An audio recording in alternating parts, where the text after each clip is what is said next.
नमस्कार दोस्तों। काफ़ी लोगों की रिक्वेस्ट आई थी कि बॉडी में जो एनर्जी चैनल्स जो फ्लो होती है चक्रास के स्वरूप में उसको समझाया जाए।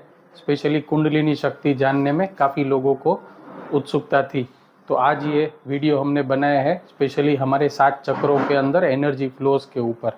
ये देखिए, ये चित्र तो आप लोगों को दिख रहा होगा पिक्चर। इसमें हमारे शरीर में 7 चक्र होते हैं, मूलाधार से लेके सहस्त्रार तक। सबसे पहले मूलाधार एनर्जी शुरू होती है कहाँ से? मूलाधार, हमारे एब्डोमेन के नीचे, यहाँ से एनर्जी स्टार्ट होती है, इसीलिए इसको बोला जाता है रूट चक्र। इस रूट चक्र में से फिर ऊपर आते आते एनर्जी आज्ञा चक्र को क्रॉस करके सहस्त्रार तक पहुँचती है। ये हर एक प्राणी में होता है ताकि ईच एंड एवरी सेल को एनर्जी मिलती है। लेकिन आप लोगों ने सुना होगा कि कई महात्मा लोग होते हैं जो इस ऊर्जा को ज़्यादा प्रमाण में ऊपर की तरफ फेंकते हैं, जिससे कि उनका सहस्त्रार कमल खुल जाता है और सुपर ह्यूमन पोटेंशियलिटीज एनर्जीज उनको प्राप्त होती है। तो ये चीज़ कैसे करी जाती है? जनरली हम देखते हैं कि मूलाधार चक्र में सेक्स ऊर्जा, व्यसन वाली ऊर्जाएं जब होती है और इसमें हम अपनी ऊर्जा वेस्ट कर देते हैं। वेस्ट तो नहीं बोल सकते, इसका सदुपयोग भी उचित वर्ड नहीं है। उपयोग मतलब इस जगह पे यूज्ड अप हो जाती है अगर एनर्जी, तो कुछ ही एनर्जी होती है जो ऊपर की तरफ गतिमान हो सकती है। लेकिन अगर कोई सिद्धि से करे, जैसे कोई सेंट, कोई तपस्वी, कोई ऐसे संत अगर इस ऊर्जा को न यूज करके उस ऊर्जा को ऊपर की तरफ करे मेडिटेशन के द्वारा, तो ये ऊर्जा मूलाधार चक्र में वेस्ट न होके, मतलब सेक्सुअल एक्टिविटीज, व्यसन, नशे में यूज न करके उसको और ऊपर की तरफ डायरेक्शनल कर सकते हैं। उसके ऊपर कौन सा चक्र आ रहा है? स्वाधिष्ठान चक्र आ रहा है। अब जिसको मूलाधार में आनंद मिल रहा था उसको स्वाधिष्ठान में और गहरा आनंद मिल सकता है। वो सोचेगा कि मैं जो पहले वेस्ट कर रहा था उससे अच्छा है कि हम इस चक्र तक पहुंच गया। लेकिन इधर भी अगर आके रुक गए तो आगे की यात्रा आपकी रुक जाएगी। तो कैसे पता चलेगा? स्वाधिष्ठान तक जो आके रुक जाता है वो अपनी एनर्जी किस में वेस्ट करता है? अपनी धारणाएं बनाने में, अपने कॉन्सेप्ट्स बनाने में, अपना रूल्स बना देते हैं, रेगुलेशन बना लेता है, संप्रदाय बना लेता है। ये जो बनाए हैं वो इधर आके रुक गए, डिसिप्लिन, ओवर डिसिप्लिन। फिर और ऊपर, कई लोग और ऊपर आते हैं, फिर वो कहाँ पे पहुँचते हैं? मणिपुर चक्र तक। मणिपुर चक्र तक आपकी ऊर्जा पहुँचने लगे तो माय, आई, माइन, हमारा, मेरा और मैं कुछ हूँ, मतलब अपने अहम उसके अंदर ज़्यादा आ जाता है। जैसे मेरे से ज़्यादा ज्ञानी कोई नहीं है, उस लेवल तक आ जाता है वो आदमी। अपने अंदर पोटेंशियलिटी जो है उसका अभिमान भी उसके अंदर दिखने लगता है। इस 3 चक्र को भी अगर कोई अटकता नहीं है और अपनी एनर्जीज को और आगे बढ़ाता है तो उसकी एनर्जीज पहुंचती है अनाहत चक्र तक। ज़्यादा एनर्जी, नॉर्मल एनर्जीज तो पहुंचती रहती है, लेकिन ज़्यादा क्वांटिटेटिव एनर्जीज अगर पहुंचती है अनाहत चक्र तक, जो चेस्ट में आता है। अब यहाँ से सात्विक चक्र चालू होते हैं। ये अब तक थे वो सांसारिक चक्र थे, अब ये स्पिरिचुअल चक्र चालू हो रहे हैं। तो पहला जो उसमें पहुंचा वो अनाहत चक्र बोला जाता है। यहाँ तक अगर किसी की एनर्जीज पहुंचती है अच्छे से तो बालवत हो जाता है। व्हाट इज बालवत? इनोसेंस। जैसे बच्चा कैसे होता है, हमेशा वंडर, उसके अंदर वंडर वाला इमोशन होता है, वाह, वो अपना इनोसेंस व्यक्त करता है, किसी को दुख नहीं पहुंचाता है। किसी से 10 रुपए लिए हैं तो उसको वो वापस दे के आता है, भाई क्यों मैं उसका पैसा ले लूँ। अपने माइंड में छल कपट नहीं रखता है। इधर तक भी सीमित न रहते हुए अगर और इस ऊर्जा को आगे बढ़ाया जाए तो आता है विशुद्ध चक्र। विशुद्ध चक्र में क्या होता है? आपका जॉय ओपन अप होता है। आप कोई भी परिस्थिति में हो तो आप जॉयफुल रहते हो। कई लोगों को देते हैं, जैसे सुना हुआ है कि बौद्ध धर्म के एक गुरु थे होते ही, जिसको हम लाफिंग बुद्धा मानते हैं, वो रास्ते पे जाके हंसते रहते थे और सबको अपने कुछ न कुछ चीज़ें बांटते रहते थे। मिठाइयाँ हो, खिलौने हो, पैसा हो, वो बांटते रहते थे। तो जॉय उनके अंदर से फैलती है। आप लोगों को भी ऐसे लोग के पास जाके बहुत आनंदित फील होता है कि यहाँ पे आते हैं तो हमारे अंदर हंसी खुशी वाला वातावरण आ जाता है, अच्छा मन मौजीला। ये किसकी बात है? ये जो विशुद्ध चक्र तक पहुंचा, गले में जो चक्र होता है। उसके बाद आता है, और अगर ऊर्जा को केंद्रित करके ऊपर तक लाया जाए, अब उसका कौन सा चक्र ओपन अप हुआ है? फुल आज्ञा चक्र।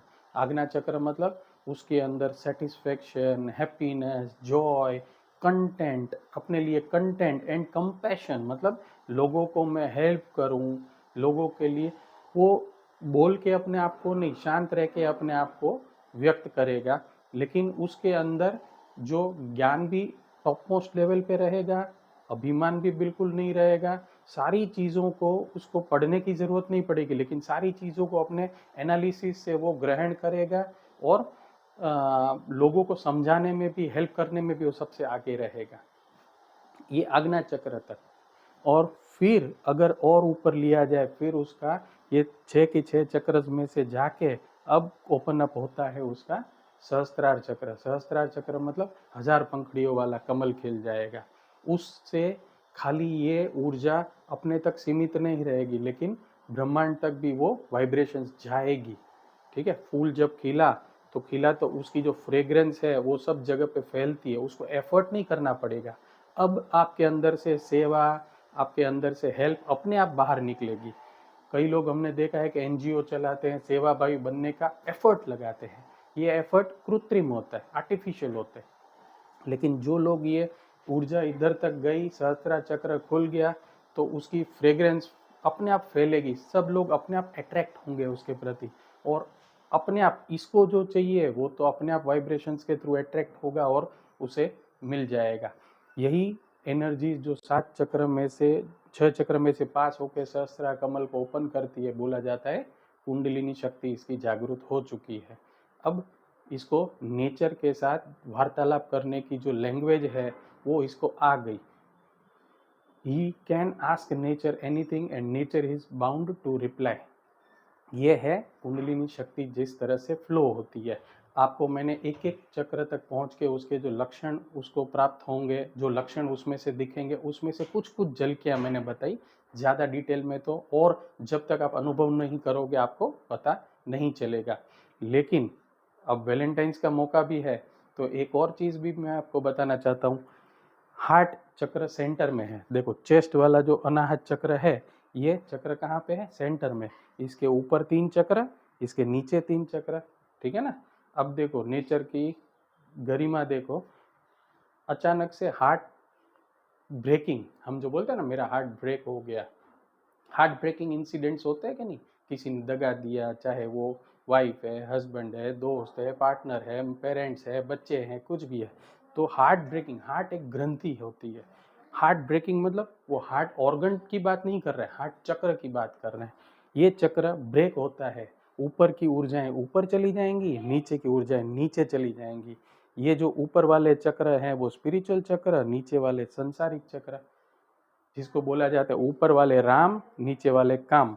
अगर नीचे की तरफ गई, व्यसन, खाओ पियो भोगो, इन सब की बातें इधर चलती रहती हैं, इसकी तरफ लोग अपना जीवन मोड़ देते हैं। और जिसकी ऊर्जा ऊपर की तरफ गई, उसकी एनर्जी सीधी कुंडलिनी शक्ति जागृत करती है। मतलब आपके लाइफ में अगर हार्ट ब्रेक आता है तो वो आपके लिए एक अपॉर्चुनिटी है। इस अपॉर्चुनिटी से या तो आप काम की तरफ जा सकते हो या आप राम की तरफ जा सकते हो। तो आप सोचो, आपके लाइफ में जो भी घटनाएं आती है वो आपको एक अपॉर्चुनिटी बन के आई, उससे आपको ऊपर जाना है या उससे आपको नीचे आना है। नीचे हमारा पशुता वाला है, ऊपर बौद्ध पुरुष वाला है, हम बीच में इंसान बने हुए हैं। यहाँ से आपकी गति फास्ट स्पीड में, जो ये प्रोसीजर है उससे 3 गुना 4 गुना मल्टीपल फोल्ड स्पीड में आप ऊपर जा सकते हैं, एंड उसी से मल्टीपल टाइम्स आप नीचे पाश्विक जीवन की तरफ वापस भी आ सकते हो। तो ये, इसके अलावा भी ऊर्जा का सर्कुलेशन काफ़ी तरीक़ों से होता है, खाली ये चक्रास में एक ही डायरेक्शन नहीं है।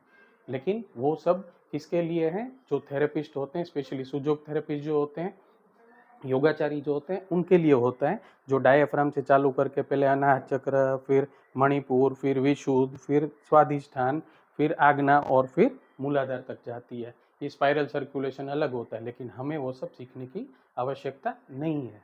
तो दोस्तों, ये ऊर्जा किस तरह से वहन होती है, किस तरह से आप अपनी कुंडलिनी शक्ति जागृत कर सकते हो, ये हमने आपको शॉर्ट में बताने का ट्राई किया है। Thank you.